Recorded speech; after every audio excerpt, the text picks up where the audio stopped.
오늘은 10월 둘째 주일입니다. 지난주와 또 이렇게 비교하면 기온차가 확 나죠. 태풍이 이렇게 지나가고 또 비가 내린 이후로 아주 기온이 뚝 떨어졌습니다. 서울은 한 7도, 아침 기온이 7도, 낮 기온은 한 17도, 18도까지 올라간다고 하는데 이제는 선선함이 아니라 쌀쌀함이 느껴지는 그런 날씨를 맞이했습니다. 이런 또 추워진 날씨 가운데서도 오늘 예배 자리에 나오신 여러분들 주의 이름으로 축복합니다. 오늘 저는 여러분과 함께 본문의 말씀을 중심으로 해서 우시아 왕의 문제라는 제목으로 같이 말씀을 나누려고 합니다. 자, 우리 어린이들도 같이 예배 참석했는데 우리 모두가 같이 들으실 말씀의 제목을 한번 따라하시면 좋겠습니다. 우시아 왕의 문제. 우시아 왕의 문제. 우리 어린이들만 크게 합니다.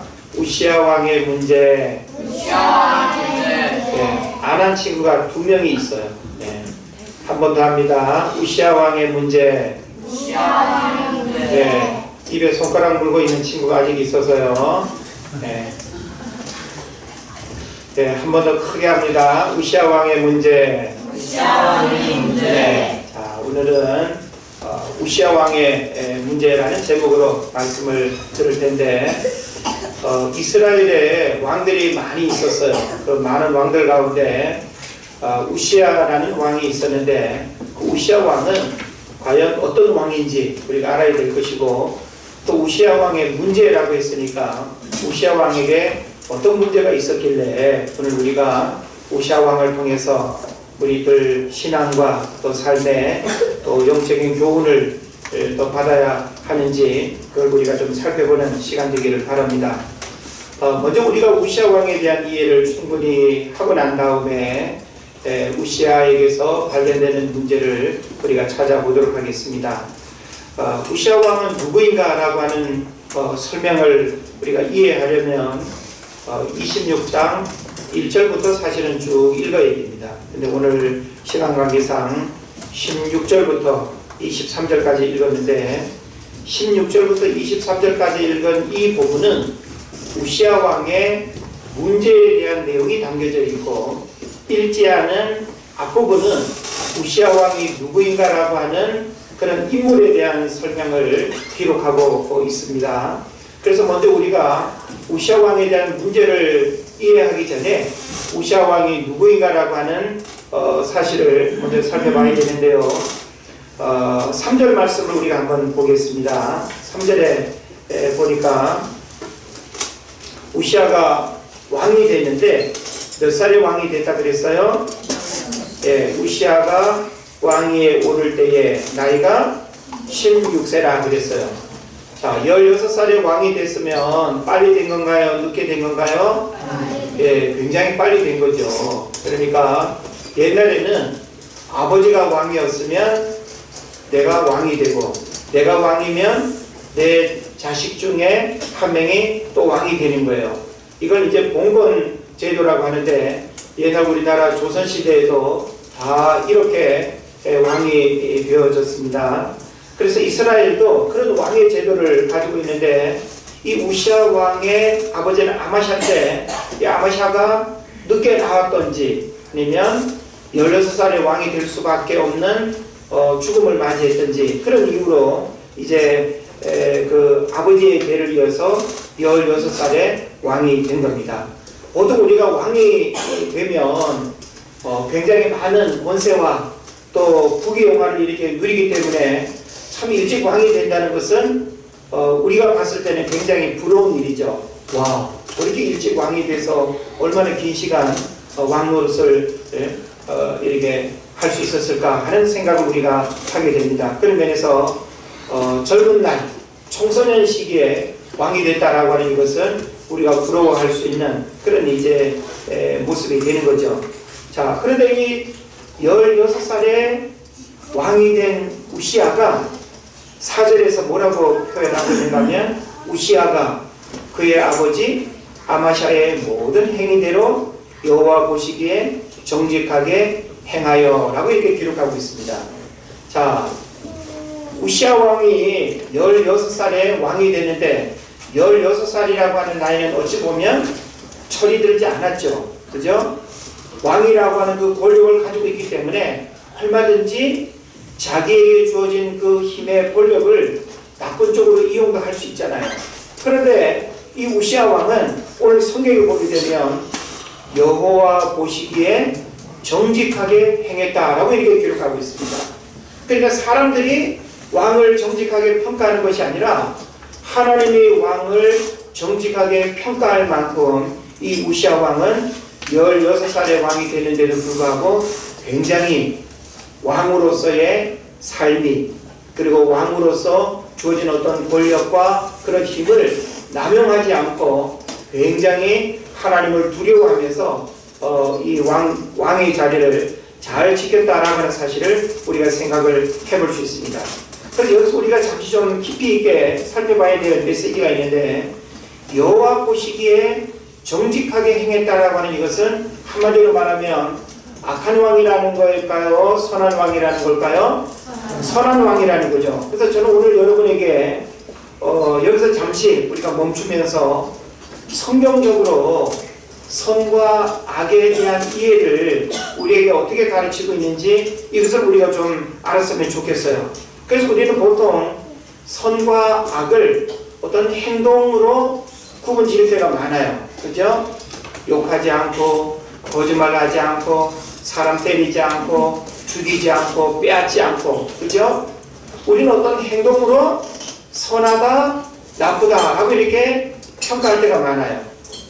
사실 뭐 사람들 입장에서는 선과 악을 구분하는 기준을 이런 행동 외에는 어떻게 할 수가 없잖아요. 그래서 우리 마음에 그 악하고 나쁜 거를 다 알 수 없잖아요.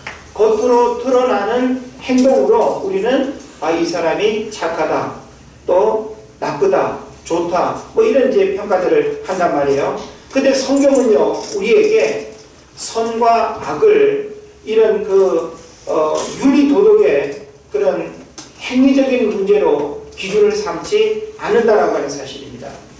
성경은 우리에게 선과 악을 어떤 기준으로 말하는가 하면 방향성의 문제로 이야기합니다. 그러니까 굉장히 일반적으로 선과 악을 구분하는 것과 성경에서 우리에게 선과 악을 이야기하는 것과는 굉장히 다르다는 사실을 알게 되는 거죠. 자, 성경에서는 선과 악의 기준이 뭐라고요? 방향성의 문제다. 따라합시다. 방향성의 문제다. 방향성의 문제다. 방향성의 문제다라고 하는 말은 뭔가 하면요, 있어야 할 자리에 있고 가야 할 길을 가는 것, 이게 바로 선과 악을 구분하는 기준이 되는 거예요. 그래서 오늘 우시아 왕도 우리가 정직하다 혹은 악하다라고 하는 이것을 바로 이런 방향성의 문제로 우리가 평가해야 하나님께서 우리도 착한 사람이다, 나쁜 사람이다, 선한 그리스도인이다, 악한 그리스도인이다, 바로 이런 그 기준으로 우리를 평가한다는 사실을 알아야 됩니다. 그래서 이 방향성의 문제라는 말은 뭔가 하면 있어야 할 자리에 있고 가야 할 길을 가는 것, 이게 바로 하나님의 그 평가 기준의 선에 해당되는 것입니다. 그래서 악이라고 하는 것은 반대로 마땅히 있어야 할 자리에 있지 않고 마땅히 가야 할 길을 가지 않는 것, 이게 바로 악이 되는 것입니다. 그래서 적극적으로 악을 행해야만 악한 것이 아니라 선을 행하지 않고 있는 것도 악이 되는 거예요. 그러니까 내가 가만히 있으면 악도 아니고 선도 아니라고 우리가 생각할 때가 있거든요. 그런데 성경에서는 선과 악의 중간지대는 없습니다. 우리는 아주 그 모호한 어떤 자리에 있다가 선도 아니고 악도 아닌 그런 아주 모호한 어떤 삶의 자리에, 그 경계선 같은 삶의 자리에 머물고 싶어하는 그런 마음들을 갖기도 합니다. 그런데 성경은 우리에게 그런 부분을 가르치지 않는다는 거예요. 선이냐 악이냐 둘 중에 하나지 선과 악의 중간지대는 있다 없다? 없다는 거예요.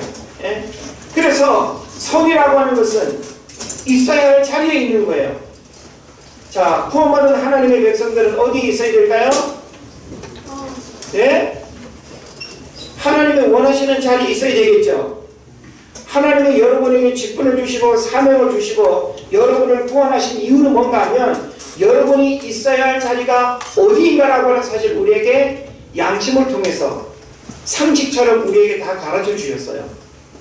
왜 우리 가끔씩 있어야 할 자리에 있지 않아 가지고 마음이 불안하고 뜨끔뜨끔하고 양심이 찔리고 누가 볼까봐 막 좀 민망스럽고 그런 경우 있죠. 그게 바로 뭘까요?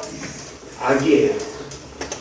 선이라고 하는 것은 내가 있어야 할 자리에 있어가지고 당당하고 떳떳하고 부끄럽지 않은 거, 이게 바로 선이라는 것입니다.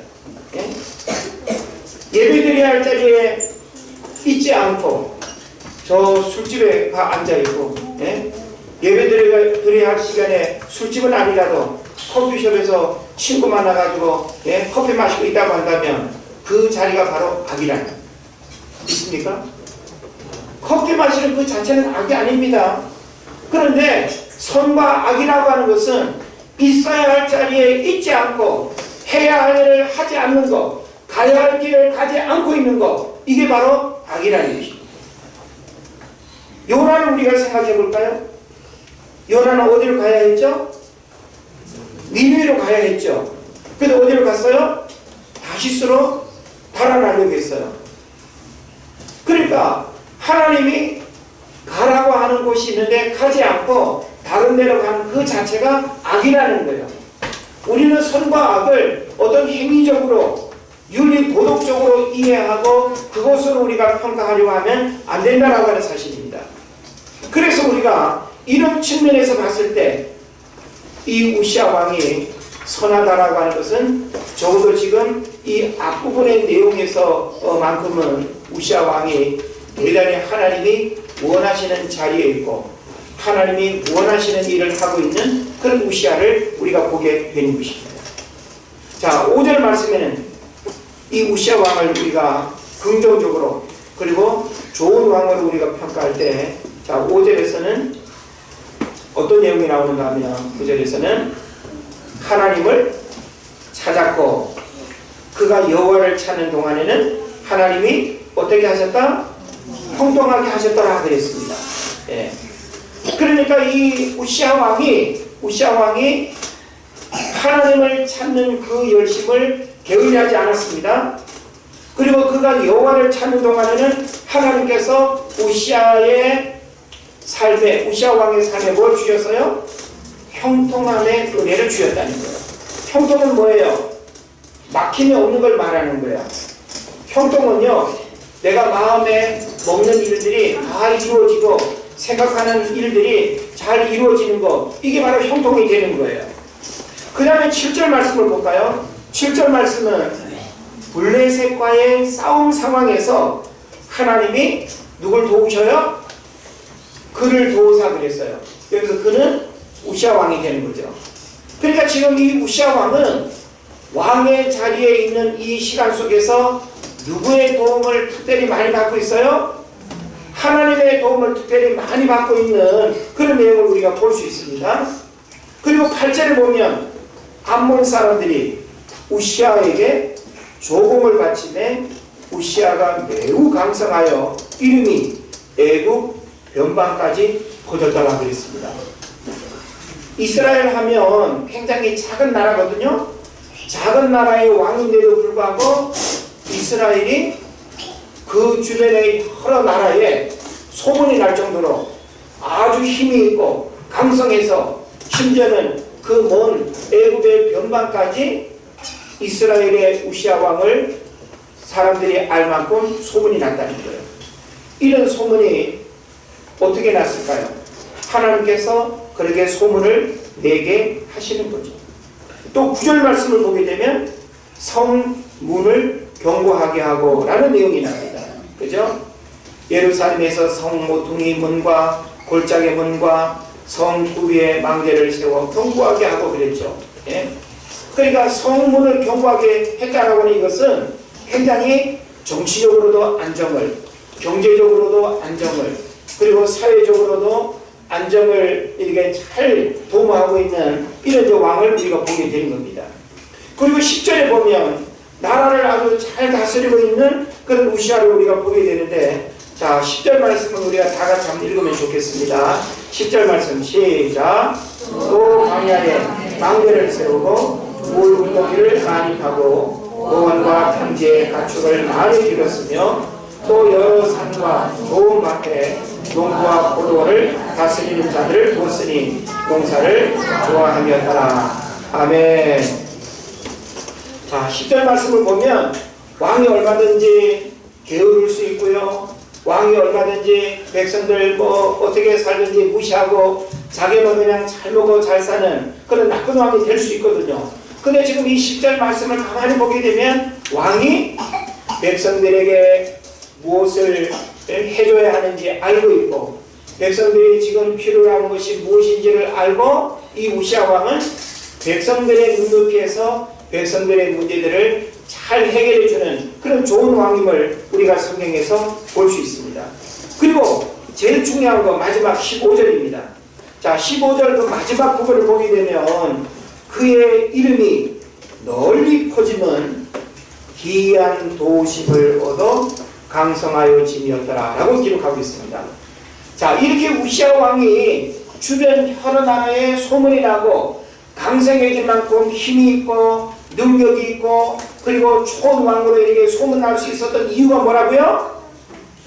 기이한 도우심을 얻어서 강성해졌다는 거예요. 따라합시다. 기이한 도우심. 기이한 도우심. 기이한 도우심은 뭘까요? 우연일까요? 아니죠. 여기서 기이한 도우심이라고 하는 것은 사람의 힘에 의해서 일어난 어떤 일을 말하는 것이 아니라, 기이한 도우심이라고 하는 것은 사람으로부터 오는 무엇이 아니라 바로 하나님으로부터 오는 그런 은혜를 말하는 것입니다. 그래서 이 기이한 도우심을 바로 이 우시아 왕이 경험을 했다는 거예요. 하나님의 특별한 보호, 하나님의 특별한 인도하심, 하나님의 특별한 역사하심, 이것이 우시아 왕에게 있게 되니까 우시아 왕은 자기 스스로가 강해질 수 있는 힘은 없어도 하나님을 통해서 우시아 왕은 강한 왕이 되었다는 사실입니다. 할렐루야. 자 그런데 오늘 본문으로 읽은 16절을 한번 보십시오. 자 16절 다 같이 읽습니다. 시작. 그가 강성하여 짐에 그의 마음이 교만하여 악을 행하여 그의 하나님 여호와께 범죄하되 곧 여호와의 성전에 들어가서 향단에 분향하려 한지라. 할렐루야. 지금 여기 16절의 말씀은 앞에서 우리가 읽었던 내용 속에서 발견되어지는 이 우시아 왕하고는 너무나 다른 모습을 우리에게 보여주고 있죠. 그죠? 자, 지금 여기 16절 말씀을 여러분 잘 주목해야 됩니다. 지금 여기 16절 말씀을 보니까 그가 강성하여 짐에 그랬어요. 여기서 강성해졌다고 하는 것은 우시아 왕 스스로가 아니라 하나님으로부터 강성해졌다는 것을 제가 분명히 말씀을 드렸습니다. 자, 우리가 하나님의 특별한 은혜를 통해서 이렇게 강성한 그 축복을 우리가 누리고 있다고 한다면 어떻게 해야 될까요? 더 하나님께 감사하고, 하나님, 제가 지금 이렇게 소문이 날 정도로 강성한 그런 삶을 내가 살아가고 있지만 제가 넘어질까 두렵사오니 하나님 저를 늘 지켜주세요. 이렇게 겸손해야 되잖아요. 그래도 오늘 성경에 보게 되면 강성해지고 난 다음에 놀라운 일들이 일어납니다. 어떤 놀라운 일들이 일어나는가 하면 16절에서 한 4가지로 우리가 살펴볼 수 있습니다. 자, 첫 번째는 뭘까요? 그의 마음이 교만했다고 그랬어요. 자, 우리가 하나님으로부터 큰 은혜와 축복을 받았는데 교만하게 되면 어떻게 될까요? 하나님은요, 교만은 철저하게 대적하셔요. 대적한다는 말은 뭔가 하면 하나님은 교만을 절대 내버려 두지 않는다는 거예요. 교만은 하나님이 반드시 꺾어버리셔요. 우리가 하나님 앞에서 교만하게 되면요, 하나님은 교만한 사람에게는 어떤 은혜도 주시지 않아요. 어떤 축복도 주시지 않아요. 어떤 역사도 일어나지 않아요. 우시아 왕이 강성하고 난 다음에 성경에 보니까 그가 교만했다 그랬어요. 여러분 교만이 뭔지 알죠? 교만은요 내가 잘났다고 생각하는 거예요. 교만은 내 위에 누군가가 있어요 없어요? 없는 거예요. 내가 최고인 거예요. 나 때문에 모든 게 잘 됐고요. 내가 잘나서 내가 능력이 있어서 이렇게 잘 먹고 잘 사는 거지. 이게 바로 뭔가 하면 교만이에요. 교만은요 모든 사람을 나보다 높게 볼까요? 낮게 볼까요? 낮게 보죠. 예? 무시하고요. 짓밟아버리고요. 예? 인격을 무시하고요. 이게 바로 교만이에요. 그러니까 이런 교만이 우시야 왕 마음속에 확 들어갔어요. 그러니까 그 다음에 그의 마음이 교만하니까 교만이 무엇을 나갔어요? 악을 행하여 그랬습니다. 교만은요 절대 교만이라고 하는 그 모양으로 갇혀있지 않습니다. 교만은 뭘 낳을까요? 악을 낳습니다. 따라합시다. 교만은 뭘 낳는다? 악을 낳는다. 예? 그러니까 아까 제가 말씀드렸죠. 악은 뭐예요? 교만. 그렇죠. 있어야 할 자리에 있지 않고 가야 할 길을 가지 않는 게 악이라 그랬잖아요. 그러면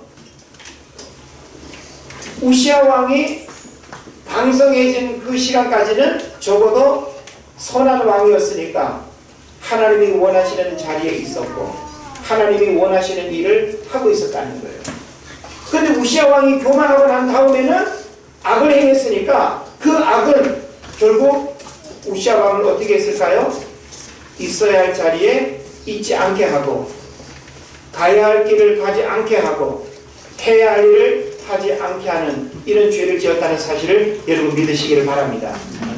그래서 그 다음 내용을 보니까 악을 행하면 이 악은요 누구에게 범죄하는 건가 하면 하나님 앞에 범죄하는 거예요.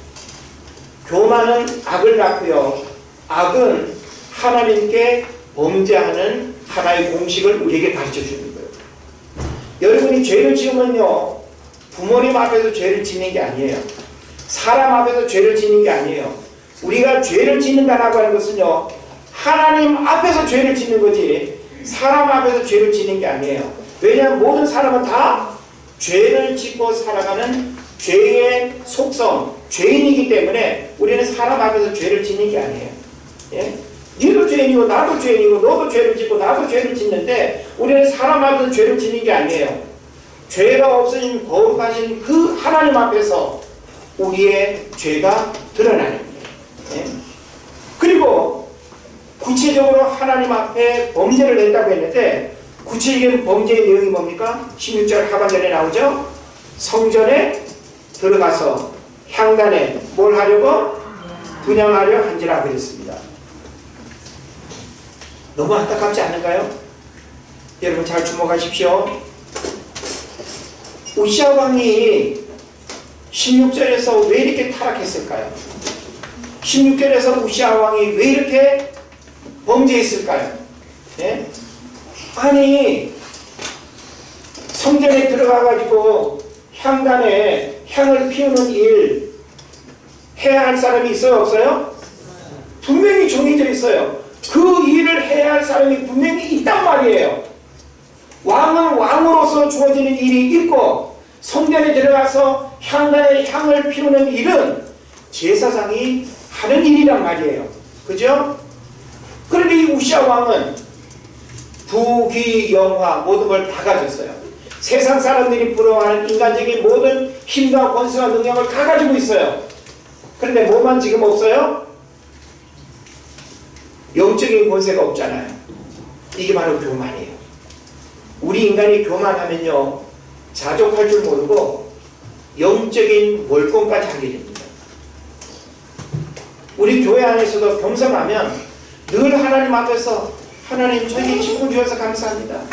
이 식구도 제대로 감당하지 못하는데 늘 하나님 앞에서 자기 문제밖에 안 봐요. 근데 교만하면 어떻게 될까요? 저 집사가 저 성도가 그러면서 자기 자신이 하나님 앞에 제대로 경건생활 못하고 제대로 봉사훈신하지 못하는 것은 늘 회개하지 않으면서 상대방의 문제만 지적하고 상대방의 문제만 보는 것, 이게 바로 교만이에요. 이게 바로 영적인 월권이죠. 바로 지금 이 우시아 왕은 인간적으로 자기에게 주어진 소중한 육적인 축복이 흘러넘치도록 많음에도 불구하고 교만이 들어오니까 영적인 월권까지 하게 됩니다. 예? 제사장이 해야 할 일마저 지금 이 우시아 왕이 탐내고 있다라고 하는 사실입니다. 눈에 보이는 힘과 권력을 가진 우시아 왕은 영적인 힘과 권력까지 누리기를 원했던 거예요. 이게 얼마나 잘못된 겁니까? 얼마나 이게 무서운 악입니까? 인간이 하나님으로부터 주어진 은혜를 망각하면 영적 월권의 죄를 짓게 되는 것입니다. 자, 지금 이 우시아 왕과 비슷한 한 왕이 생각나야 되는데 누굴까요? 누구죠? 사울 왕 아닌가요? 네. 사람들은 너무 쉬운 질문에 답을 잘 하지 않는 경향이 있다고 합니다. 네. 그럼에도 불구하고 설교 시간에 질문하면 답을 하시고, 여러분이 거꾸로 먼저 질문을 하지 마십시오. 설교 시간에. 우리는 사울 왕을 통해서 사무엘상 13장에 나오죠. 사무엘상 13장에 보면 사울 왕이, 그죠? 하나님이 명하지 않은 일을 행함으로 인해서 하나님 앞에 범죄하고 하나님 앞에 버림받는 사무엘 선지자를 통해서 무서운 경고의 메시지와 그리고 하나님 앞에 버림받는 메시지를 듣게 되는 우리가 성경에서 보게 되죠. 이런 우시아 왕을 상대한다는 것, 다시 말하면 영적인 월권까지 탐내고 있는 이 우시아 왕을 만난다라고 하는 것은 사실 현실적으로는 거의 죽음을 자초하는 겁니다. 엄청난 권력을 가지고 있는 그 왕 앞에 선다는 거 쉬워요? 어려워요? 어려운 일. 쉬운 일이 아니죠. 만약에 지금 여기 이제 성경에 나오지만 제사장이 혼자 왕 앞에 나가가지고 우물쭈물하면서 왕이시여, 이거 제가 해야 될 일인데 왜 왕이 하셨어요? 이거 뭔가 좀 잘못된 거 아니에요? 이렇게 얘기했다가는 내려! 이거 어디 감히 내 앞에서 하면서 내가 하면 어때? 그러면서 제사장 1명, 2명 죽이는 거는 일도 아니고, 그죠? 우시아 왕이 가지고 있는 그 힘과 권력으로 제사장 1명, 2명, 3명, 4명 죽이고 없애는 거, 그리고 자기의 어떤 그 불의함을 합리화하는 거 얼마든지 문제가 안 될 수 있습니다. 이런 우시아 왕의 눈에 보이는 힘과 권력을 알고 있기 때문에 제사장 몇 명이 왕 앞에 갔어요? 몇 명? 성경이 나오지 않아요. 몇 명이요? 80명이 17절에 나옵니다. 자, 17절 보십시오. 제사장 아사랴가 여호와의 용맹한 제사장 몇 명을 데리고? 80명을 데리고 그의 뒤를 따라 들어가서 그랬습니다. 내가 어떤 일들을 하고 있는데 80명이 딱 나타나가지고 한 목소리로 말하면 쫄까요? 안 쫄까요? 쫄 수 있죠. 네? 어딘가는 성경에서 뭐라고 표현하는가 하면 여호와의 용맹한 제사장이라고 했어요. 예? 그냥 이름만 붙여 있는 제사장을 말하는 것이 아니라 여호와의 용맹한 제사장이라고 하는 말은 의미 뭘까요? 하나님 외에는 사람을 두려워하지 않는 진짜 영적인 지도자를 말하는 거예요. 오늘날 이 땅의 모든 영적인 지도자들과 그리스도인들이 오직 하나님만을 두려워하고 세상을 두려워하지 않는 그런 믿음의 사람, 용기의 사람 되어야 될 줄로 분명히 믿습니다.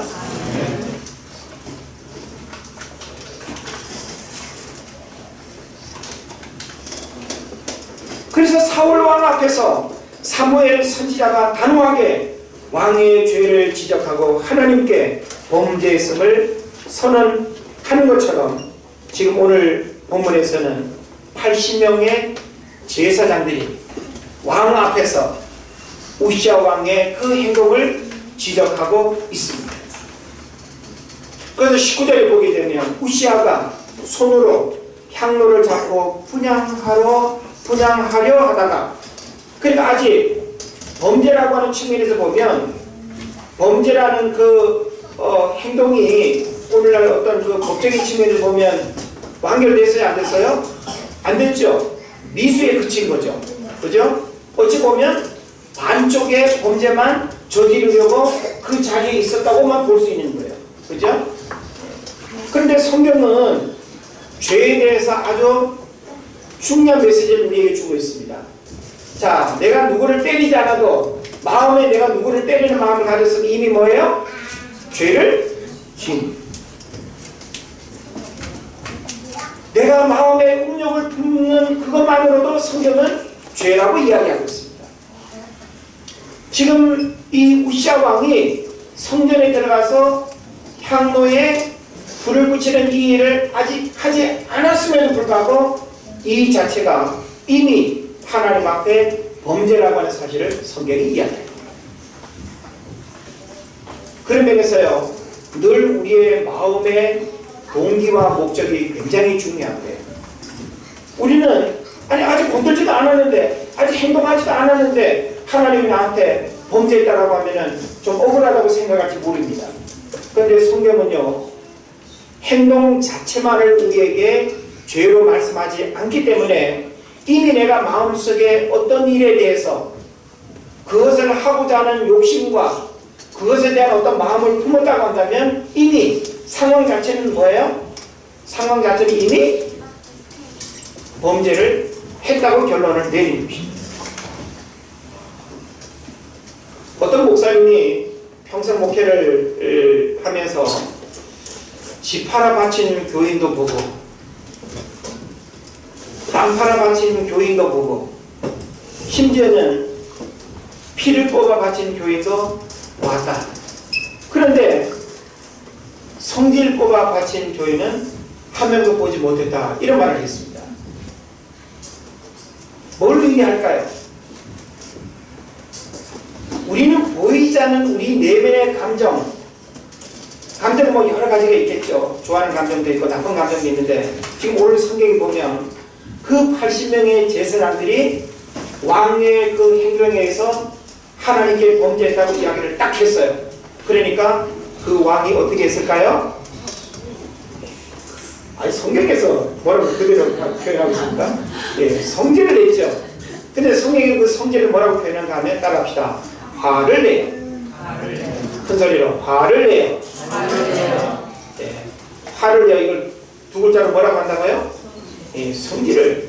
이 성질이라고 하면 안 돼요. 경상도 말로 성질. 예? 성질을 부려. 예? 우리 다 성질 있죠? 저 사람 성질 아주 더러워. 혹은 성질 무서워. 한성질해. 그래서 우리는 화로 표현되어지는 성질 저마다 다 가지고 있습니다. 그런데 지금 이 우시아 왕이 하나님께서 보내신 그 80명의 제사장들 앞에서 자신이 잘못한 그 행동을 회개하기는커녕 어떻게 했어요? 화를 냈습니다. 화를 내니까 어떻게 됐나요? 성경에서 그의 이마에서부터 나병이 시작이 됐습니다. 왜 이마에서부터 나병이 생겼을까요? 옛날 고대 세계에서는요, 영혼의 출입문이 우리 몸에서 어디인가를 많이 고민하고 연구를 했습니다. 그러면서 우리 영혼의 출입문이 이마에 있다고 생각을 하고 믿었어요. 나병이 이마에서부터 왔다는 것은 그가 영적인 타락과 범죄로 인해서 하나님 앞에 무서운 그 재앙을 받게 되는 그걸 보여주는 거예요. 자, 원래 이스라엘 사회에서 나병에 걸리면, 문둥병에 걸리면 어떻게 되죠? 사랑하는 가족들과 이별이죠. 가족에서 쫓겨날 뿐만 아니라 그 공동체, 성에서도 쫓겨나버리는 거예요. 근데 이 왕은 왕이기 때문에 나병이 걸리는데도 어떻게 했어요? 별궁에, 말이 별궁이지, 그 뭘까요? 예? 가택연금 아니겠어요? 별궁에 갇혀가지고 죽을 때까지 나병 환자로 살다가 불행하게 죽었어요. 이게 바로 오늘 성경의 내용이 되는 것입니다.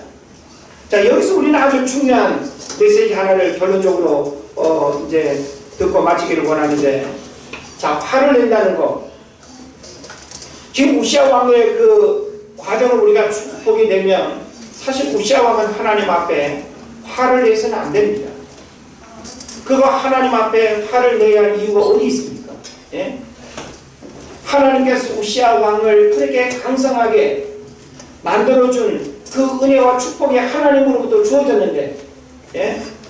하나님 앞에 범죄함으로 인해 가지고 더 타락하고 더 불행한 어떤 삶을 살 수 있는 그 결정적인 순간에 죄를 지적받으면 어떻게 될까요? 다윗처럼 나던 선지자로부터 죄를 지적받으면 따지고 변명하고 합리화하는 것이 아니라 바로 엎드리고 굴복해야 되지 않습니까? 여러분이 죄를 지었을 때 그 죄에 대해서 설교를 들을 때의 죄가 지적당하고 내가 하나님의 말씀을 읽을 때 여러분이 기도할 때 하나님께서 나에게 나의 죄의 문제를 보게 하고 깨닫게 하고 드러나게 하실 때 여러분 그것을 변명하고 그것을 거부하지 마십시오. 하나님께서 여러분의 마음속에 죄를 깨닫게 할 때는 빨리 굴복하십시오. 하나님, 제가 죄를 지었습니다. 하나님, 저의 죄를 발견해 주시니 감사합니다. 저의 연약함을 용서해 주십시오. 우리 인간의 은혜는요, 죄를 회개하는 일로부터 하나님의 은혜가 임합니다. 네? 그래서 어떤 사람이 이런 말을 합니다. 천국은 죄를 안 지은 사람이 가는 게 아니고 죄를 회개한 사람이 가는 거고, 지옥은 죄를 지은 사람이 가는 게 아니고 죄를 회개하지 않은 사람이 가는 게 지옥이라는 거예요. 그러면서 우리 모두는 죄를 지을 수 있는 연약함을 다 가지고 있습니다. 그러나 우리가 다시 구원받고 다시 하나님의 은혜를 경험할 수 있는 비결이 뭐예요? 회개입니다. 근데 지금 이 우시아 왕에게서는 회개가 있어요, 없어요? 회개가 보이지 않습니다. 그래서 우리가 성경을 보게 되면 이 화를 낸다라고 하는 이 성질, 분노, 노예에 대해서 성경은 많이 이야기하고 있습니다. 특히 야고보서 1장 9절을 보면요, 내 사랑하는 형제들아 너희가 알거니와 사람마다 듣기는 속히 하고 말하기는 더디하며 성내기도 더디하라. 잠언 16장 32절에서는 노하기를 더디하는 자는 용사보다 낫고 자기의 마음을 다스리는 자는 성을 빼앗는 자보다 낫다. 전도서 7장 9절에서는 급한 마음으로 노를 바라지 말라. 노는 우매자의 품에 몸무름입니다. 시편 37편 8절에 분을 그치고 노를 버리며 불평해 하지 말라. 오히려 악을 만들 뿐이다. 그랬어요. 우리는 살다 보면 인간관계 속에서 화를 내고 싶은 그런 상황이 벌어질 때가 있죠. 예?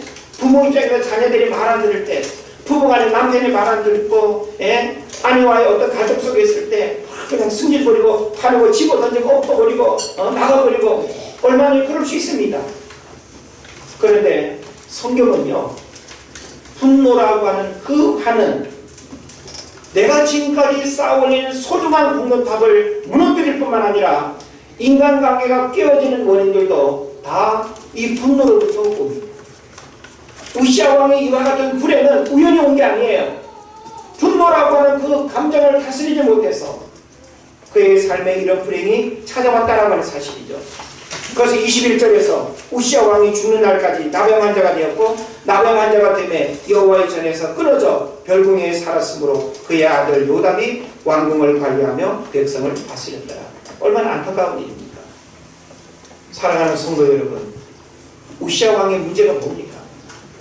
하나님께서 그렇게 강성한 은혜와 축복을 주셨고 그 주변 나라에 소문이 날 정도로 위대한 왕으로 하나님을 만들어 주셨는데 교만해서 악을 행하고 하나님께 범죄하고 결국은 향단에 불을 붙이려고 하는 이 잘못된 행동 때문에 그는 나병으로 불행한 삶을 결론짓게 되었습니다.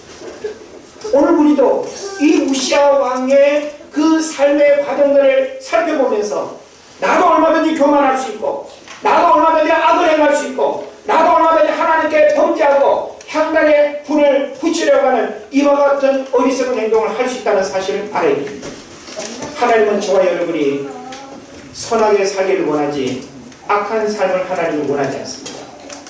저와 여러분, 하나님 원하시는 그 선한 삶의 자리에서 하나님 앞에 영광 돌리시기를 주의 이름으로 축원을 드립니다.